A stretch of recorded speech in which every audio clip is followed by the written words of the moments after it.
வட்டாரம் மணம்பூர் பஞ்சாயத்துல குடிநீர் வந்து 1 மாதம் ஆச்சு. மக்கள் ரொம்ப தவிக்கிறாங்க. இன்னைக்கு நாங்க தண்ணி போராட்டத்துக்கு வந்திருக்கோம். இதுக்கு எங்களுக்கு ஒரு முடிவு தெரிஞ்சா ஆகணும். பஞ்சாயத்து பதில் சொல்லியே ஆகணும். எங்களுக்கு எதனால ஒரு முடிவு வரணும். மக்களுக்கு ரொம்ப கஷ்டமா இருக்கு. இதுவரை பஞ்சாயத்துல இருந்து ஒரு பதவி இல்ல, எதுவுமே கேட்க கிடையாது. எதுக்கு பஞ்சாயத்து? ஓட்டும் போட மாட்டோம். குடியிருக்கும் பகுதியில் 2 ஸ்கூல் இருக்கு. சமைக்க தண்ணி இல்ல. எல்லாமே பிள்ளைகளுக்கு தண்ணி இல்ல. எங்களுக்கு தண்ணி இல்ல. பைப்பு வந்து வேலை பார்க்குறாங்க, வேலை சரியில்லைன்னு ரொம்ப இது பண்றாங்க.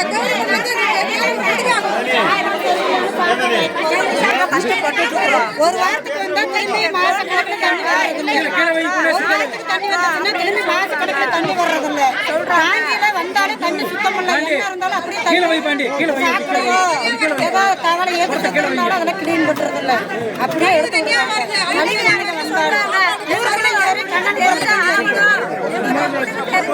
ஒரு வாரம் தண்ணி வராம போறோம். 3 மாசம் 1 மாசம் தண்ணி கிடைக்கிறது இல்ல. செத்து போயிடுறோம். ஒவ்வொரு நாளைக்கு ஒவ்வொரு நேரம் கிடையாது.